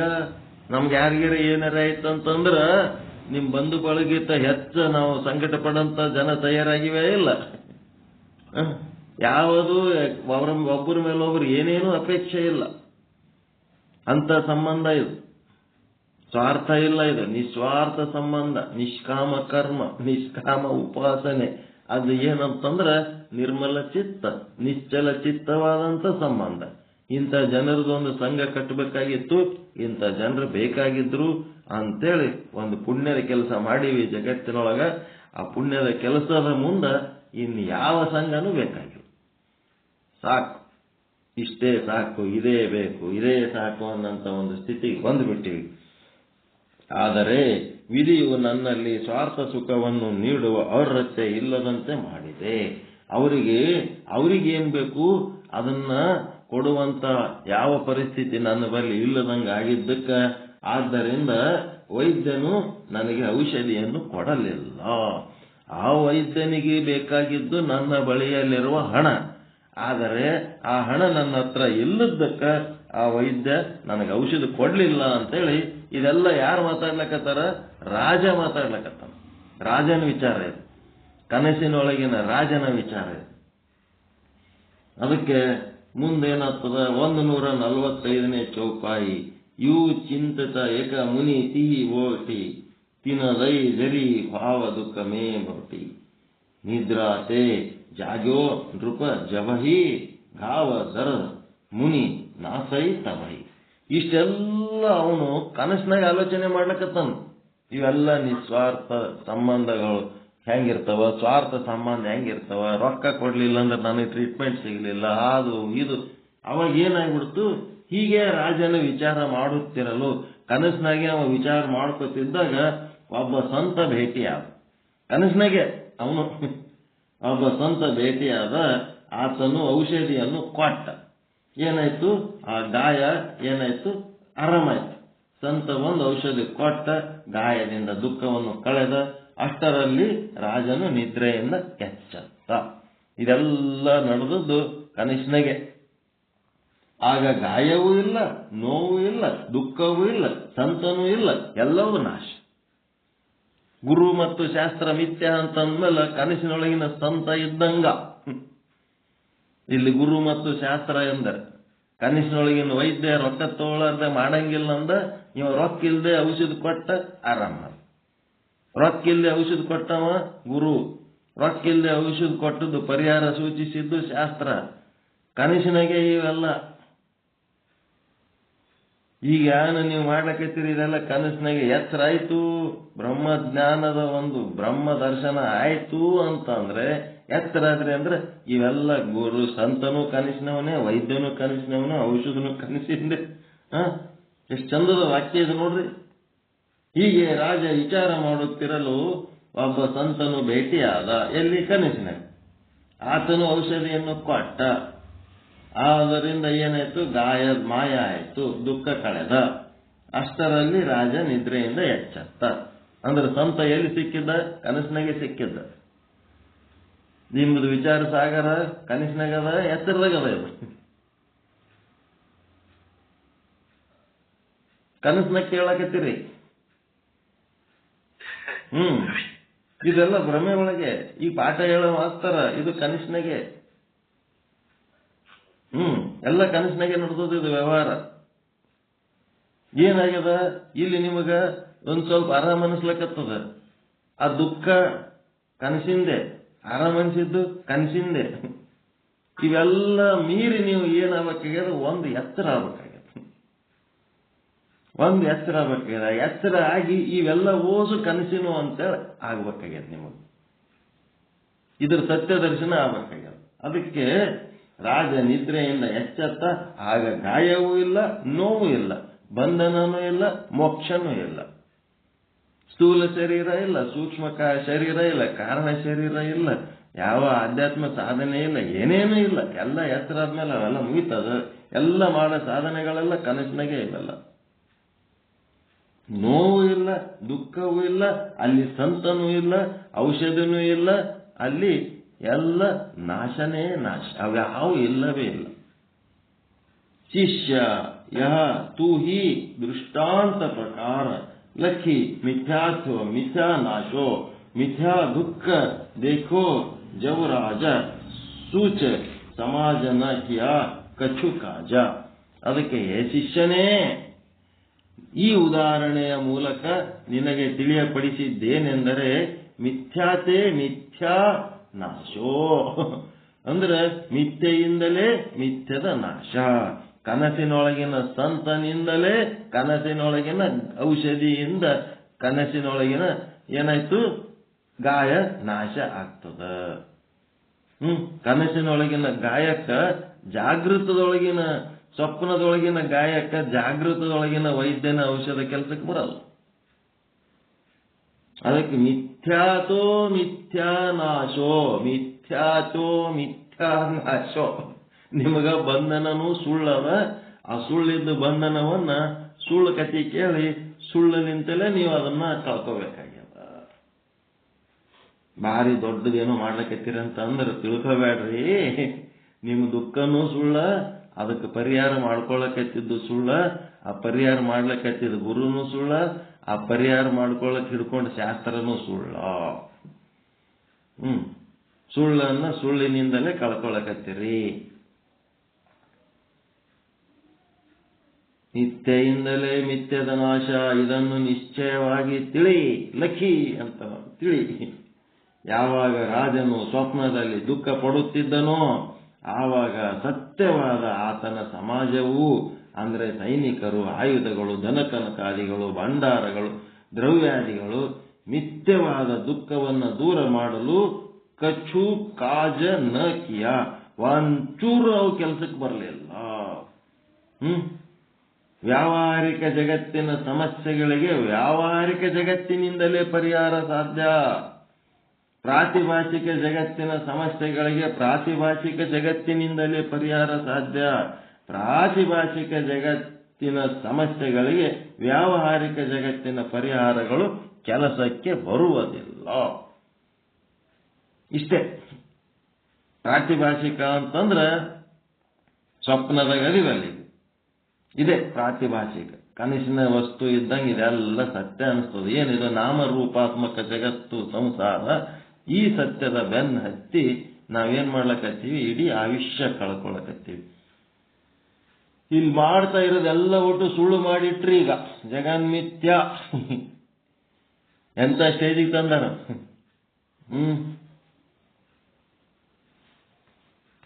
ಮುಂದೆ ಮತ್ತೆ ನಿಮಗೆ ಎಚ್ಚರ ಮಾಡ್ಬೇಕಲ್ಲ. ಈಗ ಇಟ್ಟೆಲ್ಲ ನಿದ್ದೆ ಎತ್ತಿದ್ಮೇಲೆ ಈಗ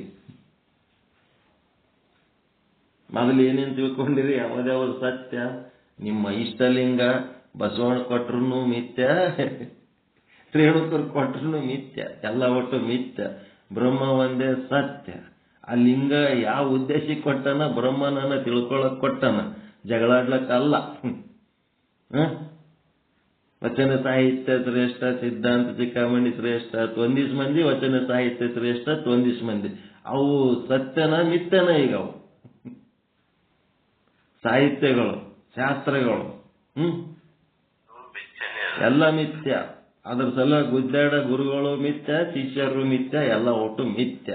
ಅವೆಲ್ಲದರದ್ದು ಉದ್ದೇಶ ಏನದ? ಪರಮಾತ್ಮನ ಸಾಕ್ಷಾತ್ಕಾರ ಮಾಡ್ಕೊಂಡು ಎಚ್ಚರಾಗೋದು.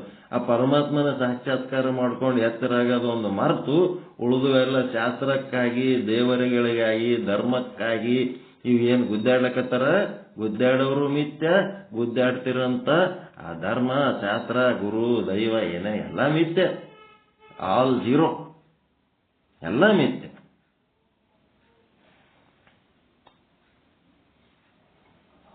ಎಲ್ಲ ಮಿಥ್ಯ, ಎಲ್ಲ ಮಿಥ್ಯ ಆಗಿ ಕುಂತು ಬಿಡ್ತಿ.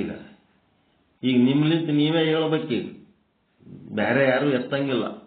ಏನು ಅಲ್ಲಿಂದ ಇಲ್ಲಿ ತನ ಮಾಡಿರಿ ಎಲ್ಲ ಸುಳ್ಳು ಅಂತೇಳಿ ಮಾಡಿ ಇಟ್ಟಾರಲ್ಲ, ಇನ್ನು ಮುಂದೆ ಏನಾಗಬೇಕು? ಯಾರು ಹೇಳ್ಬೇಕು? ಯಾರು ನಿಮ್ಮ ಸಪೋರ್ಟಿಗೆ ಬರಲ್ಲ. ಈಗ ನಿಮ್ಲಿಂತ ಸ್ವಂತ ಹೇಳ್ಬೇಕು. ನಿಮ್ಮ ಬೆಳಕಿನಾಗೆ ನೀವು ಬೆಳಗಬೇಕು. ನಿಮ್ಮ ಬೆಳಕಿನಾಗ ನೀವು ಬೆಳಗ್ಬೇಕು. ಇಲ್ಲಿ ತನಕ ಶಾಸ್ತ್ರ ಗುರುಗಳ ಬೆಳಕಿನಾಗ ಬೆಳಗಿದ್ರಿ. ಈಗ ನೀವು ಬೆಳಗಬೇಕಾಗಿದ್ದು ನಿಮ್ಮ ಸ್ವಂತ ಬೆಳಕಿನಾಗ ಬೆಳಗಬೇಕು.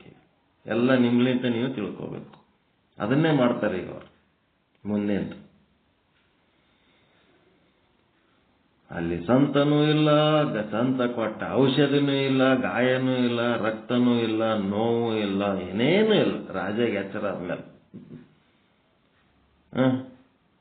ಹಂಗ ಇಲ್ಲಿ ಗುರು ಶಾಸ್ತ್ರ ಏನೇನದವ, ಇಲ್ಲಿ ಬಂಧನ, ಅದೇನಂತಾರಲ್ಲ ಮೋಕ್ಷ, ಎಲ್ಲ ಒಟ್ಟು ಸುಳ್ಳು, ಎಲ್ಲ ಸುಳ್ಳು. ಬ್ರಹ್ಮ ಒಂದೇ ಸತ್ಯ. ಅಹಂ ಬ್ರಹ್ಮಾಸ್ಮಿ ಸರ್ವಂ ಬ್ರಹ್ಮ ಅಸ್ತಿ. ಅದೊಂದು ಬಿಟ್ಟು ಉಳಿದದ್ದೆಲ್ಲ ಸುಳ್ಳು. ವಿಚಾರ ಮಾಡಿ ಗಟ್ಟಿಯಾಗಿ ತಿಳ್ಕೋಬೇಕು. ಮಿಥ್ಯವನ್ನ ಮಿಥ್ಯದಿಂದಲೇ ನಾಶ. ಮಿಥ್ಯ ನಾಶ, ಮಿಥ್ಯಾತೋ ಮಿಥ್ಯಾ ನಾಶ. ಆಯ್ತು. ಪರಮಾನಂದ ಪ್ರಾಪ್ತಿ ಭವ, ಸರ್ವ ದುಃಖ ನಿವೃತ್ತಿ ಭವ, ಇಷ್ಟಾರ್ಥ ಸಿದ್ಧಿರಸ್ತು, ಯಶಸ್ವಿ ಭವ, ಯಶಸ್ವಿ ಭವ. ಜೈ ಶುದ್ಧ ಬ್ರಹ್ಮ, ಜೈ ಜೈ ಶುದ್ಧ ಬ್ರಹ್ಮ, ಜೈ ಶುದ್ಧ ಬ್ರಹ್ಮ, ಜೈ ಜೈ ಶುದ್ಧ. ಓಂ ಶಾಂತಿ ಶಾಂತಿ ಶಾಂತಿ. ಶರಣ ಶರಣಾರ್ಥಿ.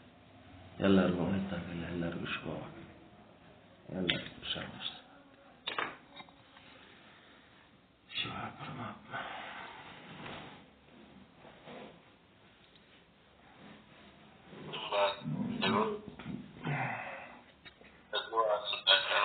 ಸ್ವಾಮೀಜಿಯವರು ಇಲ್ಲಿವರೆಗೆ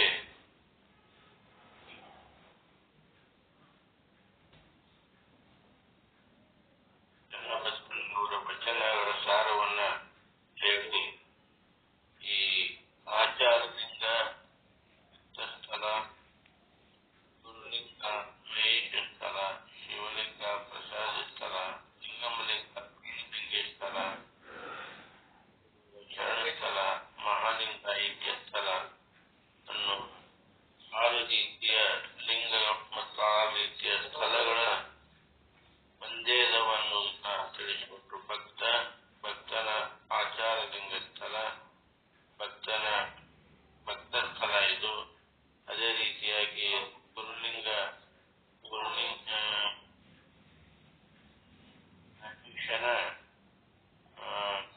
ಮಹೇಶನ ಗುರುಲಿಂಗ ಸ್ಥಳ, ಅದೇ ಮಹೇಶನ ಆಚಾರ ಸ್ಥಳ ಅನ್ನುವುದನ್ನು ತಿಳಿಸಿಕೊಟ್ಟು ಈ ವಿಚಾರ ಸಾಗರದಲ್ಲಿ ಬರ್ತಕ್ಕಂಥ 5ನೇ ಕಲಾದಲ್ಲಿ 5ನೇ ತರಂಗದಲ್ಲಿ ಬರ್ತಕ್ಕಂಥ ನಿತ್ಯವಾದ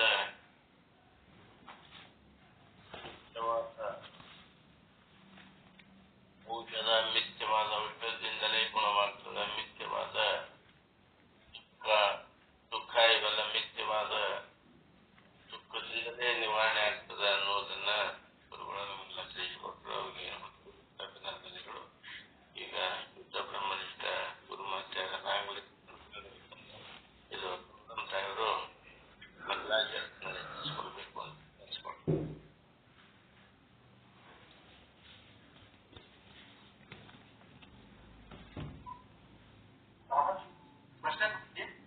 ಆರತಿಯನ್ನು ಬೆಳಗುವೇನು ಪೀತಾಂಬರದಿಗೆ, ಪಂಡಿತ ಪೀತಾಂಬರದಿಗೆ, ಸರ್ವಶಾಸ್ತ್ರ ಬಲ ಮಹಾ ಸರ್ವಜ್ಞ ಮೂರ್ತಿಗೆ, ಬಾಲಬೋಧ ಶ್ರೀ ಚಂದ್ರೋದಯ ರಚಿಸಿದಾತನಿಗೆ, ವಿಚಾರ ಸಾಗರ ಇಂಗಿತ ತಿಳಿಸಲು ಟಿಪ್ಪಣಿ ಗೋಧಿಪಗೆ, ವೃತ್ತಿ ಪ್ರಭಾಕರ ಸಾರವನರಿತ ಪರತರ ಪಂಡಿತಗೆ ವೃತ್ತಿ ರತ್ನಾವಳಿ ಕೃತಿಯನ್ನು ಪ್ರಕಟಿಸುವ ಮಹಾಮಹಿಮನಿಗೆ ಸಂಸ್ಕೃತ ವರಿಯದ ಸಾಧಕ ಜನರಿಗೆ ಕರುಣೆಯ ತೋರಿದವಗೆ ಪಂಚದಶಿ ಮಹಾಗ್ರಂಥವ ಹಿಂದಿ ಭಾಷೆಯೊಳು ಬರೆದವಗೆ ಬಂಧ ಮೂಲ ಅಜ್ಞಾನವ ಕಳೆದ ಸದ್ಗುರು ದೇವರಿಗೆ ಕಂದನಾದ ಗುರುನಾಥಗೆ ಒಲಿದ ಗುರು ಶಿವಾನಂದರಿಗೆ ಆರುತಿಯನ್ನು ಬೆಳಗುವೇನು ಪೀತಾಂಬರಜಿಗೆ ಪಂಡಿತ ಪೀತಾಂಬರಜಿಗೆ ಸರ್ವಶಾಸ್ತ್ರ ಬಲ್ಲ ಮಹಾ ಸರ್ವಜ್ಞ ಮೂರ್ತಿಗೆ